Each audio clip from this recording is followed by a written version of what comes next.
Selamat sore Andro, Widi Wellington dan juga pemirsa. Saat ini kami berada di lokasi tempat kejadian perkara di mana tadi pagi sekitar pukul 9 pagi terjadi sebuah ledakan di salah satu rumah anggota kepolisian yang bertugas di Polsek Delango di Polres Mojokerto, Jawa Timur. Di mana saat ini tim gabungan yang diterjunkan dari pihak kepolisian masih menyisir dan juga mengumpulkan sejumlah barang bukti guna mengungkap penyebab dari ledakan yang mengakibatkan 2 orang meninggal dunia, yakni salah satu ibu rumah tangga yang berusia kurang lebih 40 tahun berinisial L, kemudian salah satu dan juga anaknya yang berusia sekitar 3 tahun. Dan di samping kami pemirsa telah bergabung dengan Didi Sudarsono dari PMI terkait dengan evakuasi yang dilakukan pada pagi hari tadi. Selamat sore Pak Didi. Selamat sore Mas. Oke, Pak Didi, kami ingin mengetahui terkait dengan evakuasi dan juga kondisi dari 2 korban sekarang. Ini seperti apa Pak Didi? Jadi kami ketika informasi awal yang kami terima itu kami ditelepon dari rekan-rekan dari Polsek Puri karena terjadi ledakan di perumahan Lawang Asri. Kemudian segera kami meluncur ke lokasi kejadian.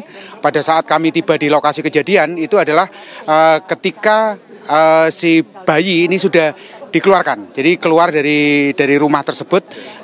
Kemudian segera kami masukkan ke dalam ambulan, kemudian kami lakukan segera menuju ke rumah sakit terdekat. Demikian. Itu yang korban yang pertama. Dan pada saat di dalam perjalanan kami dengan tim kami melakukan namanya cek keadaan umum. Jadi cek kesadarannya, dan pada saat kejadian tersebut, pada saat kita lakukan cek keadaan umum itu nadi korban sudah tidak teraba untuk bayinya. Kemudian kita pastikan di rumah sakit, di IGD rumah sakit dinyatakan bahwa bayi tersebut meninggal dunia. Demikian.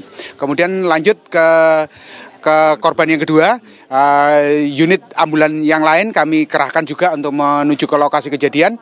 Dan selang waktu antara korban yang pertama dengan korban yang kedua ini antara 15 sampai 20 menit. Pada saat itu korban dalam kondisi tertimbun lemari dan tertimbun reruntuhan material tembok itu. Dan sempat dari pengakuan warga yang memberikan keterangan kepada kami bahwa ketika ditanya bu, dia masih menyatakan gitu.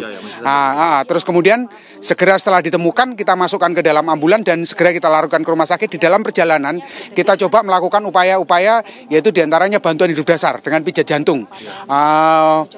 Kita lakukan upaya semaksimal mungkin, dan jarak antara tempat kejadian dengan rumah sakit ya kurang lebih 5 km, dengan perjalanan hampir 10 menit lah. Dan setelah dilakukan pemeriksaan oleh tim di IGD rumah sakit tersebut dengan melakukan dilihat dari EKG-nya, jantungnya sudah berhenti, jadi dinyatakan meninggal di rumah sakit. Demikian. Pak, tadi ketika ditemukan balita dan juga sang ibu, ini ditemukan luka kah Pak di tubuhnya? Karena kan informasinya memang tertimbun runtuhan ledakan ini Pak. Siap.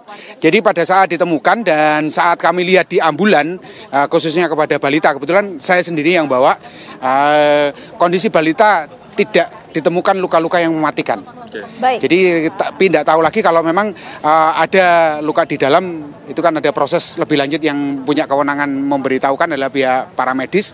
Demikian juga oleh tim kami yang kedua itu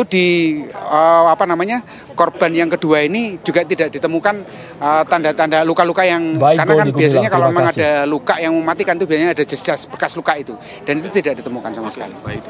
Terima kasih banyak atas keterangannya Pak Didi Sudarso dari PMI Mojokerto. Dan pemirsa, memang pada saat ini untuk kedua korban rencananya akan dimakamkan di sekitar lokasi ini atau di pemakaman di desa ini.